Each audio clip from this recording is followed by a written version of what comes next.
Welcome to another video. In this video I'm going to be changing the fog lights on the Q7. The fog light size are going to be H11 and these are the brand that I'm going with. And again, I'm not sponsored or affiliated with this company at all.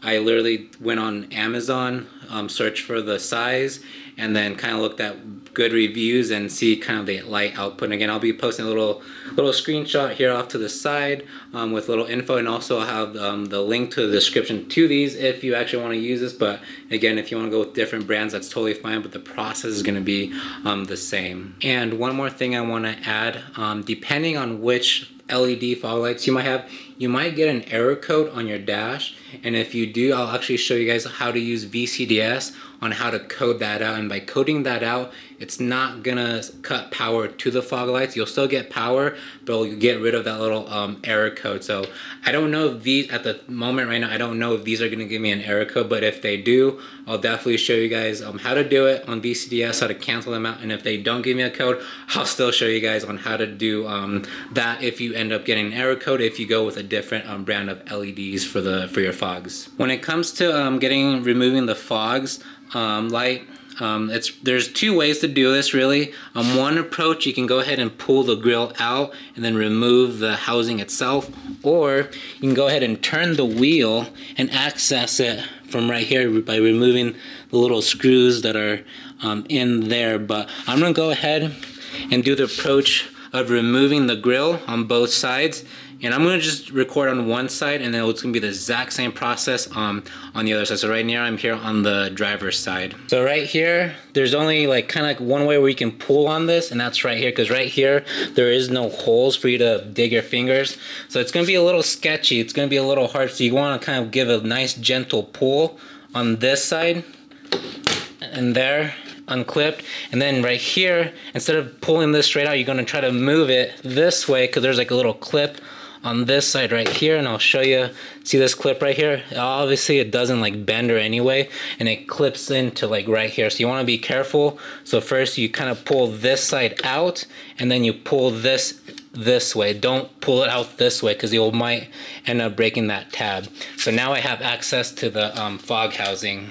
Once the grill is removed, there's going to be 3 screws.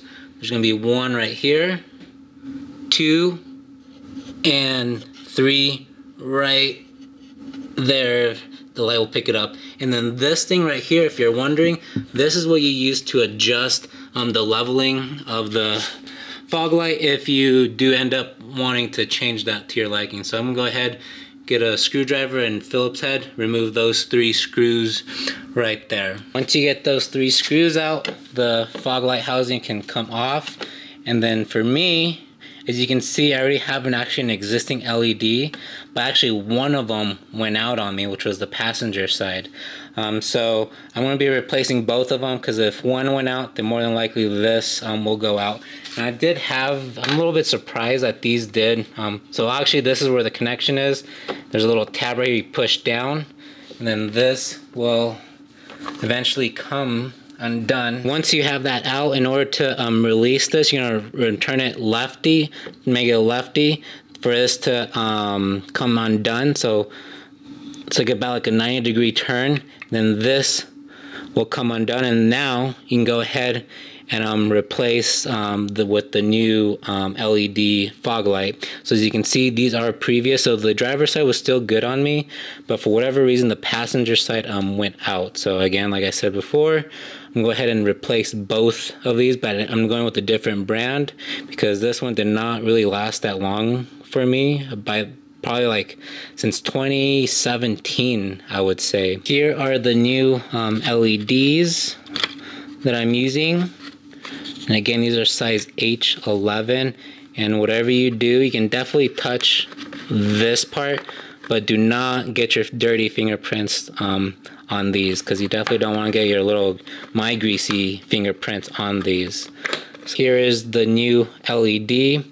So it goes from here to this little ballast thing. Again, I don't know if these will be error free. If they give me an error, it's not a big deal. I can definitely get that out with VCDS. Then here is the connector. Again, it's a plus and a minus right here. So make sure when you're here connecting it, you align it correctly with the harness. When it comes to installing the new fog light, so this flat part right here is the top part of the fog light housing, and then when you flip it around complete 180, you'll see there's like these 3 slots right here. There's like a slightly larger one, smaller one, and even a smaller one. So you want to do is align it accordingly to this. So for me, it's going to be kind of like the wire right here is kind of coming out like at a 3 o'clock position, and then I'm going to go ahead and insert this carefully, try not to touch anything else, and then wiggle it just until it snaps right there. So now that it's in, I'm going to turn it to the right to lock it in place. And there, it's locked in place. Now this bottom part's kind of almost at a 6 o'clock position, but when you look, it's kind of really dirty. I don't think it'll pick it up, but you can see that these need to be in up and down position. It needs to be at a 12 and a 6 o'clock position. The LEDs are, and then the LEDs itself are supposed to be facing at a 9 and a 3 o'clock position. When it comes to connecting the wire, so right here, as you can see there's that plus sign, and then here is the negative sign. And the way that it is, the white wire from the harness is the positive side, and then the brown wire is the ground.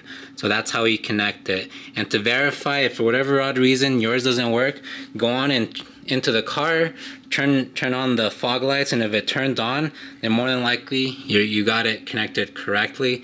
But if it doesn't turn on, you're gonna have to disconnect it, flip it, and then connect it, and then you'll see that the lights are on. So that's how you know that they're wired, or you connected it correctly. Because again, as mentioned before, these are very symmetrical, so it can go either this way or, you know, flipped around that way as well. And then the way that this goes back in, as mentioned before, this flat side is facing up, and then the curved side right here is towards the bottom part of the car. And then go ahead and start aligning it right now.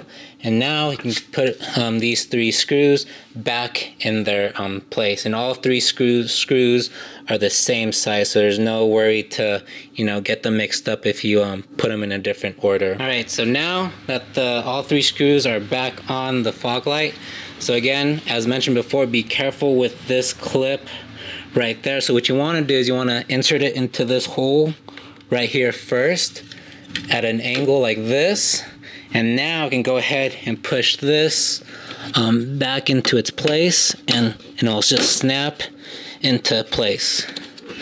So make sure you push on all sides to make sure all clips are in their spot, and then just give a little tug towards me, and I don't feel like anything is loose, so it's nice and firm. So that right there, obviously my fog lights are very, very dirty. I definitely need to do a little resurfacing and polishing that, but that's for another video. But yeah, so again, this same process is going to be exactly the same on the other side as well. All right, here are the new LED fog lights installed. So you can see the driver's side is on and the passenger side are on. So now I'm gonna go in the car to show you guys real quick that these do not have give me an error light. So right now ignore the low washer fluid. I'll worry about that later, but yeah, I do not have any error codes at all with these fog lights, so that's a good thing. So I really do not need to do the thing with VCDS. But if in case if you do get another brand, so the previous ones did actually give me an error code, and I actually did cancel them on VCDS. So if you do get another brand, I'm gonna go ahead and now show you guys using the laptop on how to get VCDS, how to do it with VCDS and whatnot. Okay, so before I move on with doing VCDS, one thing I do want to mention is if you do this process, keep in mind if your LEDs do go out, it's not going to give you a warning sign on your dashboard because it suppresses the signal. So the only way for you to find out if your fog lights are out is if visually looking at it yourself with your own eyes, because this again will not tell you when your fog lights do go out. It's not going to give you a warning sign at all, so just keep aware if you're doing this method. And also down in the description below, I'm going to go ahead and put in a link to what's called like the Wiki Rostec, and with that link it will give you so much helpful information when it comes to VCDS, not only with the Q7 but with other Audi, Volkswagen models as well. Okay, so now that you have VCDS open, you're gonna go ahead here to select, and now when you're on this page, you're gonna go to 09, which is Central Electronic. So 09, then you're gonna wait for this to load up. So now you're gonna go to right here where it says 16 security access code, or security access I mean, and then the code that you're gonna put in for the Q7, it's gonna be 12151. So that is the code needed for this to work. So then you're gonna go ahead and do it, or click on do it, and so you can see it was accepted, so press OK. So now I can go to adaptation. Right here in the drop down menu, you go over here, it says halogen or front fog lights right there. Front blah blah blah, if I can speak English. Front fog lights. Right here you see where it says stored value and new value. So if you see right here below, 0 equals front lights are installed, and if you put in a 1, it says front fog lights not installed, fault code suppressed. So even if you put in a 1, which is what I'm going to be doing to showing you if you do get the error code, that does not mean it cuts power to your fog lights. You'll still be able to have power to your fog lights, but as mentioned before, it will not tell you when your fog lights go out, and it won't give you a warning. So here you're going to put in the value as 1 because you want to suppress the little error code that, or the fault code that it gives you, and then you're going to go to test, and then let me close this out of this window. After you press test, you can go to save, and then right here it says saved value is your new value is 1 for channel 26. Are you sure? You're gonna say yes. Alright, so now that's all. You can go done and go back. Of course it's not wanting to respond. So yeah, so now that I have that new value, and just to verify, I'm gonna go to adaptation, drop down menu, front fog lights, and you can now see that my value is 1. So it saved it as 1. So I'm gonna go ahead and go back.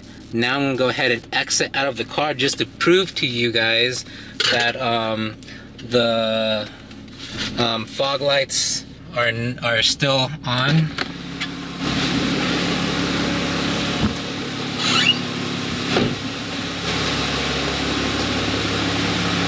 And there you go. There are the front fog lights. And again, I use VCDS. I know there's OBD11 or whatever.